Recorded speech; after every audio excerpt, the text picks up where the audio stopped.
Hello! இன்னைக்கு நான் செய்ய போறது கிட்ஸ் ரொம்ப விரும்பி சாப்பிடுற மாதிரியான ஒரு மஷ்ரூம் பீஸ் புலாவ் தான். இது எப்படி செய்றோம்னு பார்க்கறதுக்கு முன்னாடி இதுக்கு தேவையான இன்கிரீடியன்ட்ஸ் எல்லாம் பார்த்துருவோம் வாங்க. இதுக்கு ஒரு ஆனியன இந்த மாதிரி ஸ்லைஸ் பண்ணி எடுத்திருக்கேன். ஜிஞ்சர், கார்லிக், பச்சை மிளகாய் எடுத்திருக்கேன். கொஞ்சமா புதினா, கொஞ்சம் கொத்தமல்லி எடுத்திருக்கேன். ஒரு தக்காளி முழுசா எடுத்திருக்கேன். மஷ்ரூமை இந்த மாதிரி கட் பண்ணி வச்சிருக்கேன். இது கூடவே 1 கப் பீஸ் யூஸ் பண்ணியிருக்கேன். நான் எப்பயுமே காஞ்ச பட்டாணி தான் யூஸ் பண்ணுவேன். அதனால முதல் நாளே ஊற வச்சு எடுத்திருக்கேன். 2 கப் ரைஸ வந்து இந்த மாதிரி 1/2 அன் ஹவர் முன்னாடி தண்ணீலயே சோக் பண்ணி வச்சிருக்கேன். இது கூடவே பட்டை, சீரகம், அன்னாசிப்பூ, ஏலக்காய், ஒரு பே லீஃப் எடுத்திருக்கேன். தாளிக்கிறதுக்கு நெய் எடுத்திருக்கேன். இப்போ ஒரு குக்கர்ல நெய்ய வந்து 2 டேபிள் ஸ்பூன் வந்து ஊத்திக்கிறேன். நான் தாளிக்க எடுத்த சீரகம், ஏலக்காய், அன்னாசிப்பூ, பே லீஃப், பட்டை இதெல்லாமே வந்து எண்ணெய் காஞ்சோனே அதில நான் போட்டுக்கிறேன். இந்த மாதிரி சீரகம் அதில பொரிஞ்சு வரும்போது, பச்சை மிளகாவ ஆட் பண்ணிக்கிறேன். கூடவே வந்து நான் ஸ்லைஸ் பண்ணி வச்சிருந்த ஆனியனையும் அது கூட ஆட் பண்ணிக்கிறேன்.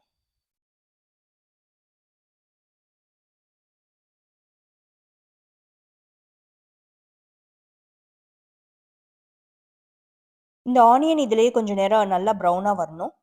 இந்த ஸ்டேஜ்ல ஒரு மிக்ஸி ஜார்ல கார்லிக், தக்காளி, 2 பச்சை மிளகா, ஜிஞ்சர், புதினா, கொத்தமல்லி இதெல்லாமே வந்து அரைச்சு எடுத்துட்டு வரேங்க. இது நல்லா அரைச்சு வந்துருச்சு. இப்ப ஆனியனும் வந்து நல்லா ப்ரவுன் கலர்ல வந்துருச்சு. இந்த ஸ்டேஜ்ல அரைச்சு வச்சிருந்த பேஸ்ட்ட இந்த ஆனியனோட சேர்த்துக்கிறேன். இத நல்லா சாட்டே பண்ணிக்கிறேன். இப்ப ஊற வச்சு இந்த பட்டாணியும் இது கூட சேர்த்துக்கிறேன்.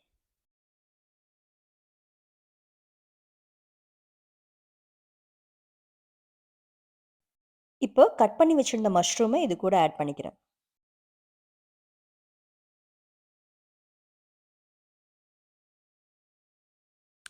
இந்த புலாவுக்கு காரம்னு பார்த்தோன்னா, நான் அரைச்சு போட்ட 2 பச்சை மிளகாய் தான். அது இல்லாம ஒரு பச்சை மிளகாய் தாளிக்கிறதுக்காக யூஸ் பண்ணியிருக்கேன். உங்களுக்கு ஏத்த மாதிரி காரம் வேணும் அப்டின்னா, இதுக்கு இத விட அதிகமாவோ, கம்மியாவோ பச்சை மிளகாய நீங்க சேர்த்தோ, கம்மியோ போட்டுக்கலாம். மஷ்ரூம் எப்பயுமே வந்து அது ஒரு தண்ணி விடுற வெஜிடபிள்ஸ். ஏன்னா இத நல்லா வணக்கிட்டு இருக்கும்போதே தண்ணி வர ஆரம்பிக்கும்.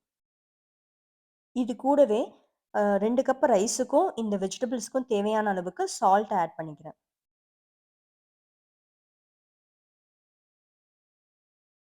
இப்ப பார்த்தீங்கன்னா தெரியும். நான் எந்த தண்ணியுமே ஆட் பண்ணல. பட் மஷ்ரூம்ல இருந்தே கொஞ்சம் தண்ணி வந்திருக்கு.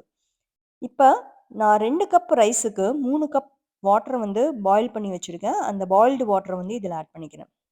பாஸ்மதி ரைஸ பொறுத்தவரைக்கும் 1 கப் ரைஸுக்கு 1 1/2 கப்பு தண்ணி. அதுதான் கணக்கு. அம் எப்பயுமே சூடான தண்ணியா யூஸ் பண்ணுங்க. இப்ப நான் 1/2 கப்பு மிக்ஸி கழுவுன தண்ணியும் இதில சேர்த்துருக்கேன். இப்ப இதில 3 கப்பு தண்ணி வந்து ரைஸுக்கு, 1/2 கப்பு வந்து வெஜிடபிள்ஸ்க்கு. மொத்தமா 3 கப்பு. இப்ப பட்டாணி வந்து ஒரு ஹாஃப் குக்குடா இருக்கணும். ஃபுல்லா குக் ஆயிருக்கக்கூடாது. ஏன்னா தம் போடும்போது திருப்பி அது குக் ஆகும். நீங்க ஃப்ரெஷ் பட்டாணி யூஸ் பண்ணும்போது இந்த மாதிரிலாம் செக் பண்ணணும்னு அவசியம் இல்ல.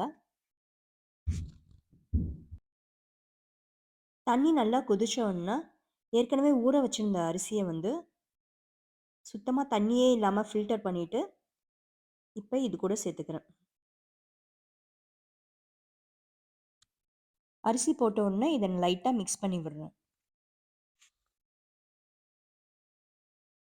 இந்த ஸ்டேஜ்ல நான் கொஞ்சமா எடுத்து வச்சிருந்த கொத்தமல்லி, புதினாவையும் இது கூட ஆட் பண்ணிக்கிறேன்.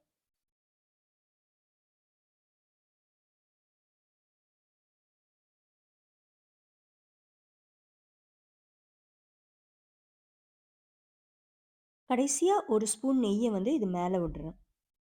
புலாவ் அடி பிடிக்காம எடுக்கிறதுக்காக இந்த நெய்ய விடுறேன்.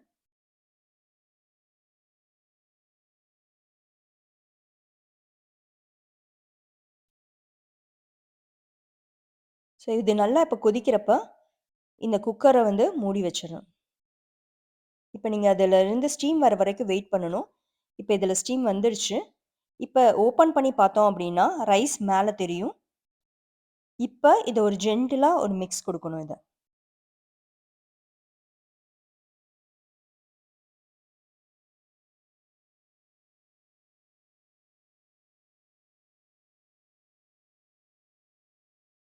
இத நான் நல்லா மிக்ஸ் பண்ணிட்டேன். இந்த ஸ்டேஜ்ல குக்கர மூடி வச்சுட்டு, இதுல மேல வெயிட் போட்டுட்டு, ஸ்டவ்வோட ஃப்ளேம வந்து சிம்ல வச்சிடணும். லோ ஃப்ளேமுக்கு கொண்டு போயிடணும். இப்ப இது ஒரு 15 மினிட்ஸ் டிஸ்டர்ப் பண்ணாம வச்சிருக்க போறோம். இந்த டைம்ல பிரஷர் எதுவும் ரிலீஸ் ஆகாம பார்த்துக்கோங்க. 15 மினிட்ஸ் கழிச்சதுக்கு அப்புறமா, ஸ்டீம் எல்லாம் அடங்குனதுக்கு அப்புறம் குக்கர ஓப்பன் பண்ணி பார்த்தீங்கன்னா, மஷ்ரூம் புலாவ் இந்த மாதிரி ரெடி ஆயிருக்கும்.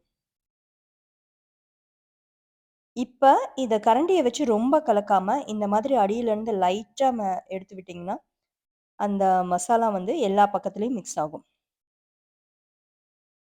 அவ்வளோதான். ரொம்ப ஹெல்த்தியான, ரொம்ப மைல்டான ஒரு மஷ்ரூம் பீஸ் புலாவ். நீங்களும் வீட்ல செஞ்சு ட்ரை பண்ணி பாருங்க. Thank you.